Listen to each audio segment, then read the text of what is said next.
Magandang umaga mga kaanak. Ito tayo ngayon, papasok tayo sa trabaho at this time magbabas tayo. Wala tayong sasakyan, ano.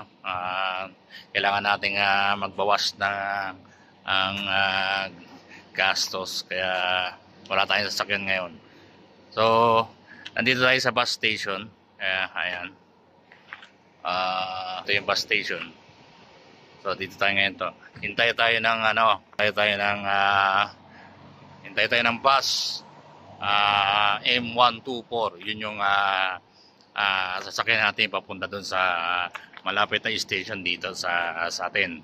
So at sakay tayo ng metro papunta doon sa site. So may malapit na metro station doon sa site natin, kaya tama-tama lang na magme-metro tayo. So tara mga kanak, samahan nyo ako mag-bus at mag-metro.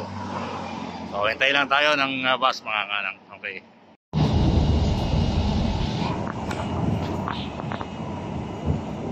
So ayan mga kanak, nandito tayo ngayon sa bus.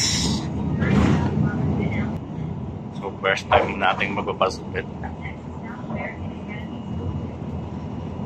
So sabakay tayo ng bus M124,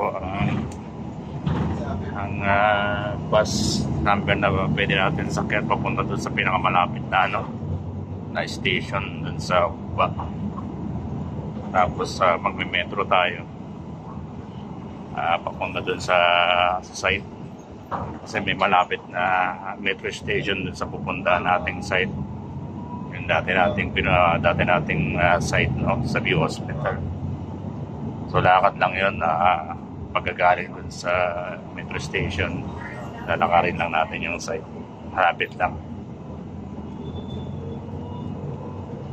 Malapit lang naman yung metro station dito, kaya talagang dahil mas public transport nga ito, so kailangan talagang mag-iikot, no? Iikot-ikotin yung area para madaanan lahat yung mga lugar na mga possible na mga passenger na magpupunta sa metro. So kaya medyo tumatagal dahil sa paikot-ikot lang siya. So yun lang talaga ang disadvantage ng public transportation dito. Pero wala naman traffic, so mabilis pa rin talaga.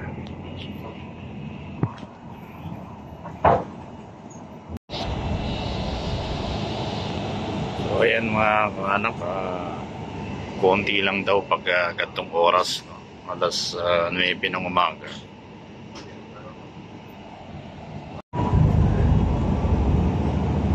So konti lang ang mga mga passenger pagkagantong oras, mga anak. 9 ng umaga.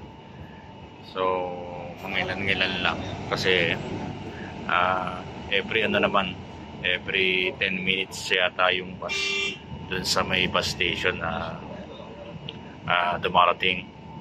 So hindi kailangan na magpuno yung mga bus para umalis. Talagang may oras lang sila, no? Pwedeng maghintay. At saka ganun din sa mga bus station. So, hindi sila pwedeng magtagal, no? Na maghihintay. So ngayon dito konti lang. So walang masyadong passenger sa harap. Ayan naman sa likod, tapos dalawa lang kami rito sa likod. So komportable naman yung pagpapas dito mga anak.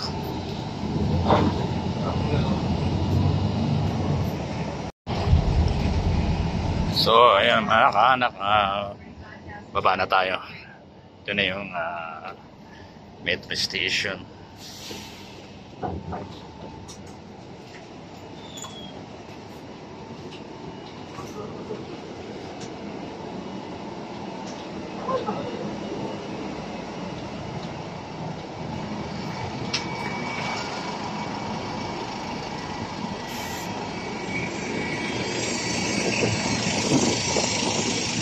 So ito yung Ukba Metro Station, mga kaanak, na ito yung pinakamalapit na metro station sa atin. So dito tayo sasakay papunta dun sa may Lactipea Station, dun sa pupuntahan natin na site.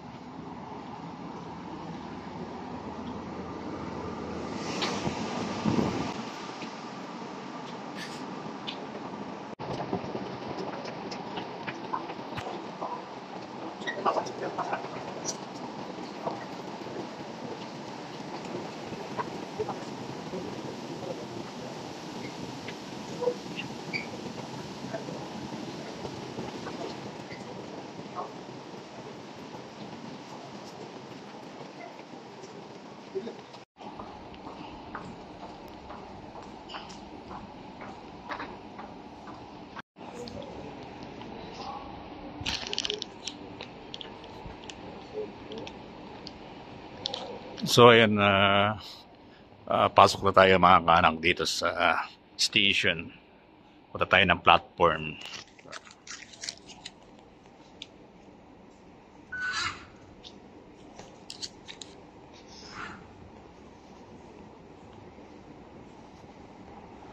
So baba lang tayo dito sa platform.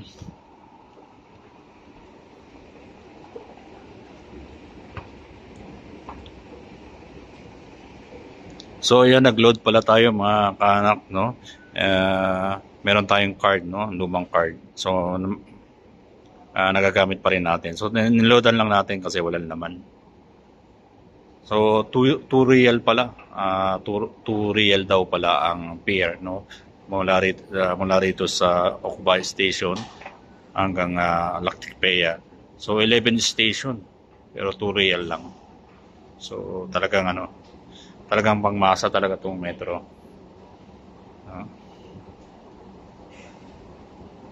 Kasi pag tinaksi natin yun o Grab o Uber, mga nasa 30 yun. Baka hindi lang mahigit, no? Ito real. So tignan lang natin dito kung anong side yung sasakyan natin papuntang Lactipea. So eto Lactipea, eto. Dito tayo mga kaanak, bababa. Yan. So pagbaba natin dyan, lalabas lang tayo, andyan na yung andyan na yung pupuntahan nating site. So tamang-tama dyan sa station na yan.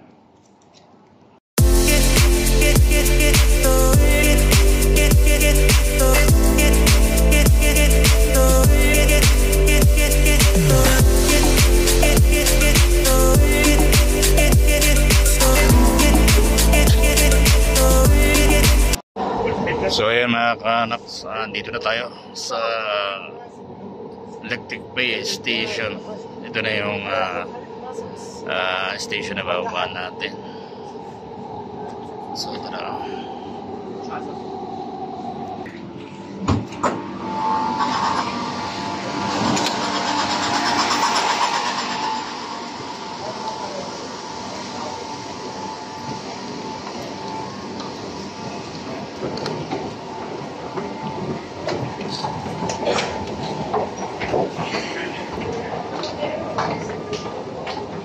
So yan, marami nagmamadali, no? Yung iba na siguro malilate na. So dito lang tayo sa site. Bigyan natin ng way yung mga nagmamadali.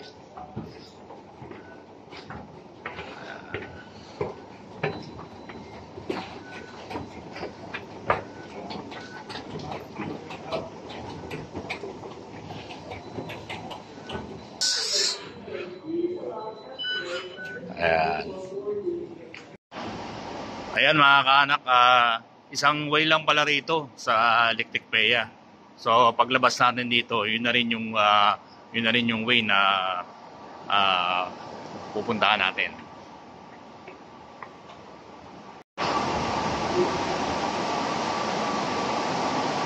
So ayun. So ayan pala mga kaanak. Ayan, kita naman talaga oh. Sakto, no? Ayan, paglabas natin, bungad na agad yung side natin. Ayan, yan yung View Hospital. Ayan, lakad lang tayo mga kaanak. So, tanaw naman natin yung side, so napalapit lang talaga. Medyo mainit pero okay lang, no? Hindi pa naman masyado. Sakto lang yan, no? Tama-tama lang, kailangan ng katawan pa natin yan yung init na yan. After a month siguro, hindi na, no? Mainit na masyado. Hindi na natin kayang maglakad ng ganitong oras.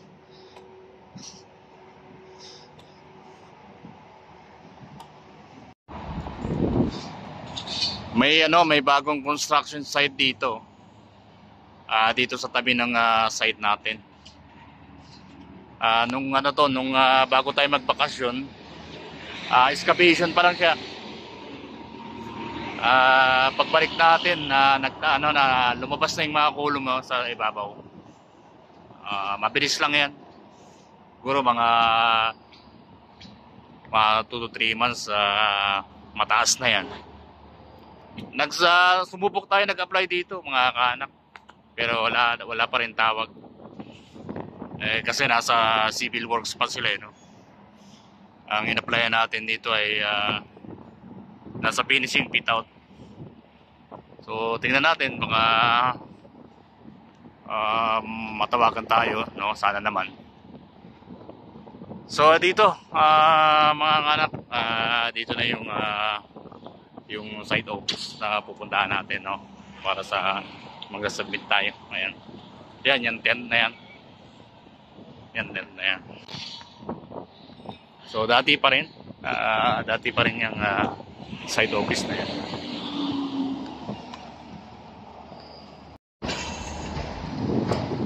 Ito naman yung site natin, no? Ayan. So talagang fully operated na siya. So ang ginagawa natin dito mga additional works na lang, you know. Ayan.